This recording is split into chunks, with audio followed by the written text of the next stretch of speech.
Yes, students, today I am going to start with the revision of the chapter Should Wizard Hit Mommy? Is that clear? This is our literature chapter Should Wizard Hit Mommy? And it is written by John Updike. The writer of this chapter is John Updike. Is that clear? So, here is a brief introduction of the chapter. Just listen to me carefully. Little children love to hear stories from their parents at bedtime. Bed time पर सोने के समय बच्चों को अपने parents से कहानियाँ सुनना बहुत पसंद होता है.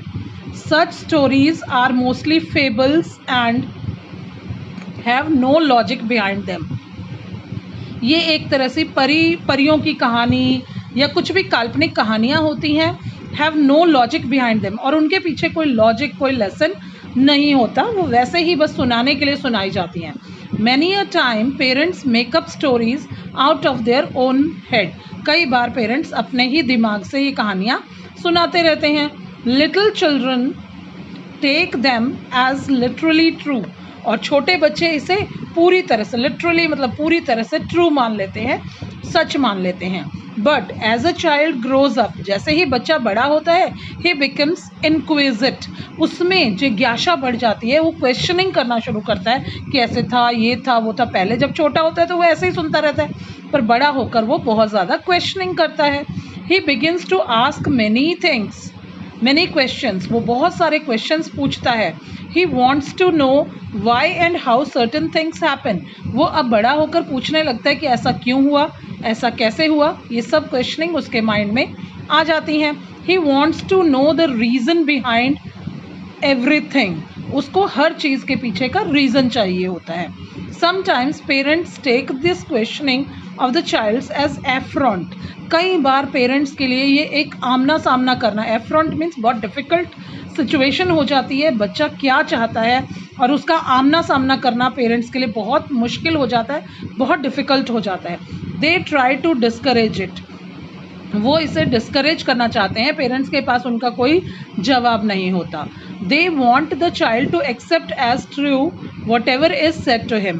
पेरेंट्स कहते हैं कि भाई इसके पीछे मेरा कोई लॉजिक नहीं है, पर जो मैं कह रहा हूँ वही सही है, वही आपको मानना होगा. Is in such an attitude desirable. क्या पेरेंट्स का ऐसा एटीट्यूड ऐच्छिक है, उसकी इच्छा रखी जा सकती है? पेरेंट्स को तो अपनी बात का, हर बात का लॉजिक बताना होता है. The story should visit hit mommy poses this very question. और should wizard hit mommy, after that there is a question mark. तो क्या मम्मी को ऐसा करना चाहिए था? इसी तरह का एक क्वेश्चन हमारे सामने इस स्टोरी में आया है. A father tells his child a story out of his head. पापा अपनी बच्ची को रोज कहानी सुनाते थे अपने दिमाग से बना बनाकर. The child interrupts him a number of times. बच्चा पापा को बार बार इंटरप्ट करता है, ऐसे नहीं, ऐसे, ये नहीं, वो था. तो ऐसे ऐसे क्वेश्चनिंग में कई बार वो बच्चा पापा को बार बार इंटरप्ट करता है, रोक टोक करता है. She raises question whenever she feels that the story is wrong. जहाँ पर भी उसे लगता है कि कहानी कहीं रॉन्ग जा रही है, या पापा ने कोई सोते सोते कुछ नींद से में कुछ गलत शब्द बोल दिए, तो बच्चा उसे रोकता है, पापा को रोकती है वो बच्ची. The father feels himself caught in an ugly middle position. पापा बार बार अपने आप को अगली सिचुएशंस में पाते हैं कि भाई ये बच्ची तो मेरी समझ ही नहीं रही, मैं जो कहना चाह रहा हूँ वो ये मान नहीं रही है. He does not know whether he should accept the child's version or stick to his own. अब पापा ने जो कहानी बना दी उसमें चाहे बच्चे को कुछ गलत लगा या सही लगा, शुड विजिट हिट मॉमी, कि मम्मी के सिर पर विजिट को मारना चाहिए था, विजिट को भी अपना अम्ब्रेला स्टिक से माँ को मारना चाहिए था, जबकि ये लॉजिकल नहीं लग रहा.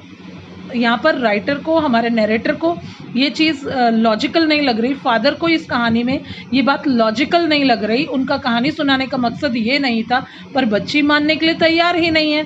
Thus the story raises a moral issue. यहाँ पर स्टोरी में एक मॉरल इशू, नैतिक विचार सामने आता है. And leaves it to the reader to resolve it. और इसे रीडर्स के ऊपर छोड़ दिया गया है कि आप देखिए आप इसे क्या मानेंगे, कि क्या विज़र्ड ने दोबारा से मम्मी के सिर पर हिट करना चाहिए था, क्योंकि मम्मा ने अपने बच्चे की गंदी स्मेल को ही वापस ले लिया और विज़र्ड के सिर पर जाकर स्टिक मार दी. तो ये क्वेश्चन हमारे सामने अराइज हुआ है. अब इसको देखिए कैसे ये क्वेश्चन सॉर्ट आउट होता है. Is that clear? So just go through the whole summary carefully. I'm sending it to you, and then go for the long question answers and short question answers. That's all for today. Thank you.